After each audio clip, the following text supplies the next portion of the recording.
isang inialay ko na, iniwanan ko na, ngunit binabalikan ko. Ako'y halimbawa ng isang bumalik sa isinuka na. Yun. Tayo ang problema. Ang Diyos kailanman hindi problema. At yung validity ng misa, that's very, very tempting. We should never use it as a safety blanket. It's valid. That's why you have to account for it. It's true Mass. But, what did you do with that valid Mass? The validity in the last analysis is divine work, not human achievement. Tandaan niyo, our canonical assessment of validity is simply recognizing the grace of God. May I repeat what I just said? Canonical affirmation of validity of anything is simply recognition of divine grace. It is not in any way a claim that that is what we have achieved. That is the work of God. Ngayon, balikan natin. Ang isang pare sa aking karanasan, at malinaw sa akin na ako pinakamatanda dito. Ako rin pinakamatagal sa pagkapare. Na sa karanasan ko, tamang-tama yung Presbyterorum Ordinis ng Vatican II nang sabihin na ang pinag-uusapan dito hinggil sa pari ay yung kanyang ministry and life. Inuuna yung salitang ministry. Yung paglilingkod niya. At ano may paglilingkod niya? Pamumuno. Lalo tigit sa pag-aalay ng banal na Eucharistia. Yung kanyang ministry niya, that defines his life. Yun ang punto ko. May insight yung Vatican II na the personal life of a priest, the spiritual life of the priest, that is now to be rooted in the ministry. Ang buhay ng isang pare para sabihin ko ay tutuhanan hindi kinakailangan para sa akin na dagdagan mo pa ng 3 oras na nakadate pa ka sa harap ng Santissimo. Pagkat ginawa mo yan, marami ka na ibang pababayaan gawain. Bakit naman 3 oras? Ang tunay na espiritualidad ng isang pare ay una sa lahat naroon sa kanyang tapat at tama na pagtupad sa kanyang gawain bilang pare. Kung kaya, just this one instance that we are discussing, yung kanyang presidency ng Eucharistic gathering, kapag ito'y ginampanan ng isang pare, maniwala kayo sa akin, anuman ang kainangan at mga ng kamalian, ang pagkapare hindi mo iiwanan. Na anuman ang iyong kapitalan, ikaw ay isa pa rin mabuting pare.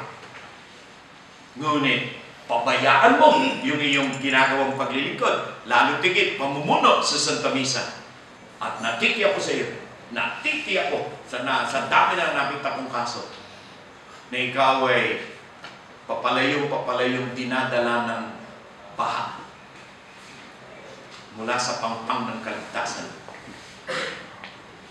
Kaya sa akin, personal, tinitiyak ko na kapag ako ay nagmimisa, lahat na yan. Walang problema, walang gawain, walang taong nakabubwisit ang dapat nakikialam. Ang tangi kong pinagsisikapan ay bumuo sarili ko. Kaluluwa, katawan, ibuhos doon sa ginagawa. At bawat sabihin ko ay damahin ko. Namnamin ko ang bawat kataga.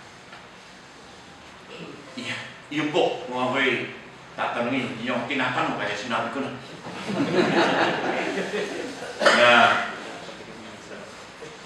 Bakit ba yung pagkapare hindi ko papalitan? Bakit ba yung pagkapare in itself, wala nang kailangan pang karagdagan? Walang yamang kailangan. Walang lupa. Lahat yan, hindi kailangan. Yung pagkapare, namnamin mo. At ikaw ay magiging punong-puno, tigib na tigib ng katiwasayan at ng kagalakan. Finally, the word, kagalakan. Hindi malako na meron akong sinulat na article, The Joys of Being a Priest Today. Yun ay hiniling sa akin noong Year of Priest. At yun ay in the context na bakit ba may mga paring iniiwan ng pagpapare? Bakit ba may mga paring parang mga nire-regla na mga napakahirap pakitunguhan na ang mga tao ay talaga po namang hirap na hirap? Bakit ba ganoon tayo? Ngayon, ano ba ang nangyayari? Of course, I discussed that first metaphysically and so forth and so on. But it comes down in the brass and tacks of it na yung isang pare na hindi talaga yung hindi talaga kuha yung kahulugan ng kanyang ginagawa. Pagkose, ang tanging niyang pinangawakan ay yung mga itinuturing nating pira-piraso na napulot nung nag-aaral. Sapagat ito'y hindi na ipagpatuloy na buuin sa pamamagitan ng tinatawag na continuing formation. Sapagat yung theology natin ng 4 years, yung po ay umpisa. Wala sino man nagsabing yung theological formation natin before ordination, that is the story of our formation. Hindi po, walang-wala. Ngayon nakita na ng lahat, iyon ay basic, initial requirement para maordinan ka at makapag-umpisa ka na. Ngunit katulad ng ano pa mang umpisa, kailangan itong sundan. Kaya ang konsepto ng ongoing formation, ito ngayon ay fundamental. Ang pabayaan nito ay ang pabayaan mo ng kaparian mo ay mapariwara. Yun. Sa totoo lang, itong annual retreat ay bahagi yan ng ongoing formation. Kaya mapapansin niyo na ang sarili kong emphasis ay formation. Highly theological. Bakit? Sapagkat ang teolohiya para sa akin ay yung nagpapatakbo ng ating pananampalataya sa makatuwid ng ating buhay ng paglilingkod. Yung faith and ministry, hindi pwedeng pag-iwalayin yan. Iwalay mo ang faith at yung ministry mo ay hanap buhay lang. At yung pagkapari mo ay yun lamang ang sistema mo para magkapera. Yan. Ihiwalay mo ang faith. And the priesthood becomes livelihood. Livelihood. Kaya, the faith, how can you nourish it? How can you continue forming it?